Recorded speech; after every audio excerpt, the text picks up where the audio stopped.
바다소녀와 바람의 철학. 들숨과 날숨의 이야기. 제16편 하늘의 바람, 바다의 조류.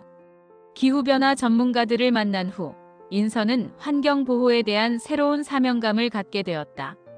하지만 동시에 궁금증도 생겼다. 바람으로 전기를 만든다는 풍력 발전은 정확히 어떤 원리일까? 그리고 바다에서 느끼는 물의 흐름도 어떤 면에서는 바람과 비슷한 것 같은데. 그날 오후 인선은 제주도 서쪽 해안의 차기도 옆에 설치된 풍력발전단지를 보러 갔다. 거대한 흰색 풍력발전기들이 바다바람을 받으며 천천히 돌아가고 있었다. 마치 현대판 풍차 같았다. 정말 크네. 인선이 올려다보며 감탄했다. 아름답지 않나요? 뒤에서 들린 목소리에 인선이 돌아봤다. 40대 정도의 남성이 하얀 안전모를 쓰고 서 있었다. 공학자 같은 분위기였다. 저는 이재훈입니다. 풍력발전 엔지니어예요. 안녕하세요. 저는 양인선이에요. 해녀예요. 해녀시군요. 그럼 바람을 몸으로 직접 느끼는 분이시네요. 이재훈이 관심 있게 바라봤다. 풍력발전에 관심이 있으신가요? 네. 바람으로 어떻게 전기를 만드는지 궁금해요. 좋습니다. 설명해 드릴게요. 이재훈이 풍력발전기를 가리키며 말했다.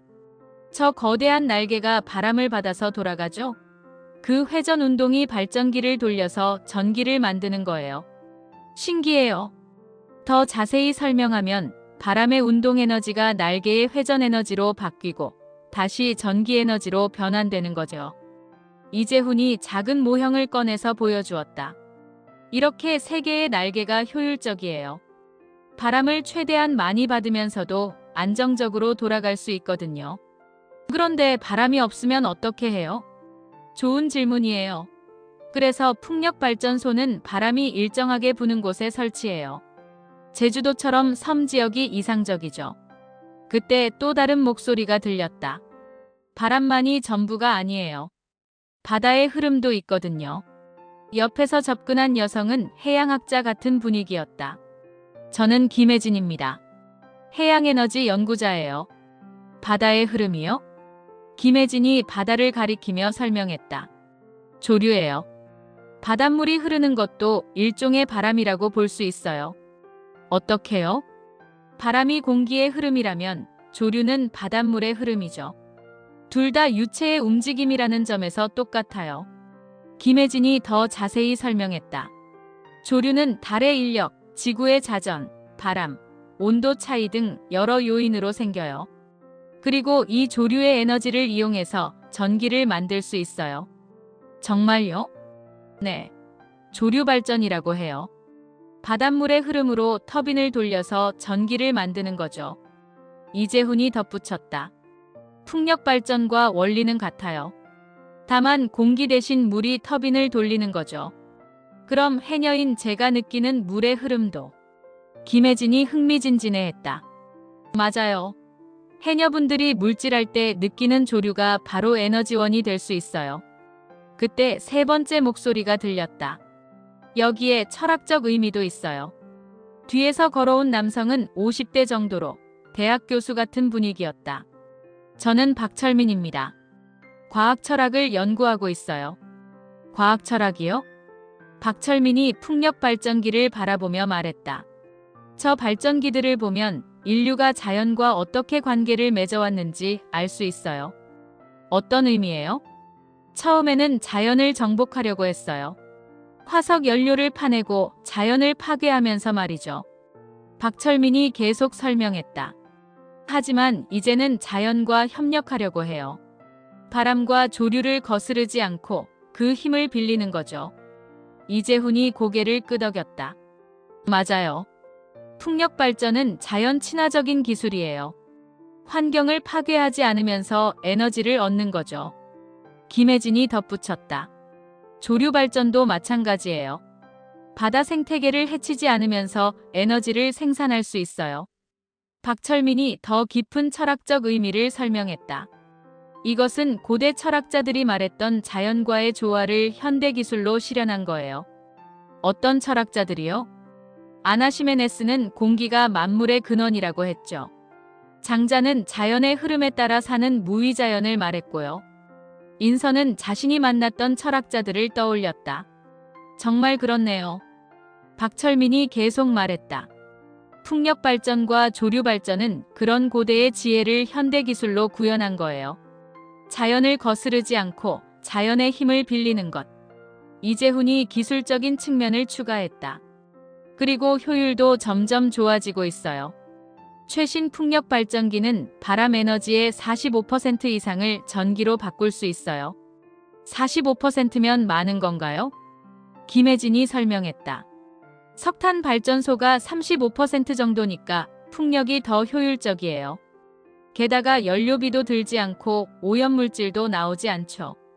박철민이 철학적으로 해석했다. 효율성과 친환경성을 동시에 추구하는 것. 이것이 바로 현대적 지혜예요. 그런데 문제는 없나요? 이재훈이 솔직하게 말했다. 물론 있어요. 바람이 불지 않으면 전기를 만들 수 없고 소음 문제도 있고 새들이 날개에 부딪히는 경우도 있어요.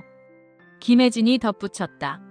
조류 발전도 어민들과의 갈등이나 해양 생태계 영향 등을 고려해야 해요. 박철민이 균형 잡힌 시각을 제시했다. 완벽한 기술은 없어요. 하지만 화석 연료보다는 훨씬 친환경적이죠. 그리고 기술이 발전하면서 문제점들도 계속 해결되고 있어요. 인선이 문득 궁금한 것을 물었다. 제 숨비 소리의 에너지로도 전기를 만들 수 있을까요? 세 명이 웃으며 생각해봤다. 이재훈이 먼저 답했다. 이론적으로는 가능해요. 아주 작은 풍력 발전기를 만들면 되죠. 하지만 실용성은 없을 것 같네요. 김혜진이 재미있는 아이디어를 제시했다. 대신 당신이 물질할 때의 움직임을 이용할 수는 있을 것 같아요. 인간 동력 발전기 같은 거죠. 박철민이 철학적으로 해석했다. 하지만 더 중요한 건 당신의 숨비 소리가 이미 에너지라는 점이에요. 정신적, 감정적 에너지 말이죠. 무슨 뜻이에요? 당신의 숨비 소리를 듣는 사람들이 감동을 받고 자연의 소중함을 깨닫게 되죠. 그것이 행동 변화로 이어져서 환경 보호에 기여하는 거예요. 인선은 이 말에 깊이 감동했다. 김혜진이 바다를 바라보며 말했다. 그리고 바다의 조류를 직접 체험하는 해녀분들의 관찰이 조류 발전 연구에 큰 도움이 돼요. 어떻게요? 조류의 방향, 세기, 변화 패턴. 이런 것들을 몸으로 느끼시잖아요.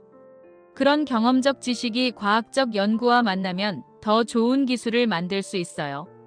이재훈이 덧붙였다. 풍력 발전도 마찬가지예요. 지역 주민들의 바람에 대한 경험적 지식이 발전소 설계에 중요한 참고 자료가 되거든요. 박철민이 종합적으로 정리했다. 결국 과학과 철학, 기술과 경험, 현대와 전통이 만나는 지점이에요. 그 만남에서 진정한 지혜가 나오는 거죠. 해가 서쪽으로 기울어가고 있었다. 풍력 발전기들이 석양을 받으며 더욱 아름답게 보였다.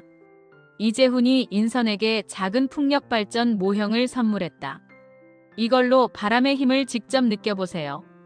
김혜진은 조류 관측 나침반을 주었다. 바다의 흐름을 더 정확히 관찰할 수 있을 거예요. 박철민은 과학 철학 책을 건네주었다. 과학과 철학이 어떻게 만나는지 더 깊이 생각해보세요. 세 명이 떠난 후 인선은 혼자 풍력 발전기들을 바라봤다. 거대한 날개들이 천천히 돌아가며 바람의 에너지를 전기로 바꾸고 있었다. 그날 밤 인선은 완전히 새로운 관점을 얻었다. 바람이 단순한 자연현상이 아니라 미래의 에너지원이고 환경 문제의 해결책이고 인류와 자연이 조화롭게 살아가는 상징이라는 것을. 다음 날 물질을 할 때 인선은 김혜진이 준 나침반으로 조류의 방향을 관찰했다. 정말로 바닷물이 일정한 방향으로 흐르고 있었다. 마치 바닷속의 바람 같았다. 후익! 숨비 소리가 나왔다. 이제 그 소리가 단순한 호흡이 아니라는 것을 알았다. 그것은 자연 에너지의 소리이고 지속 가능한 미래의 소리이고 과학과 철학이 만나는 소리였다.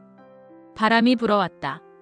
그 바람 속에서 새 전문가의 목소리가 들리는 것 같았다.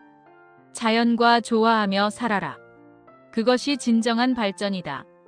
인선은 고개를 끄덕이며 바람과 함께 춤을 췄다. 이제 그녀는 바람을 에너지로도, 희망으로도, 그리고 미래로도 이해할 수 있게 되었다.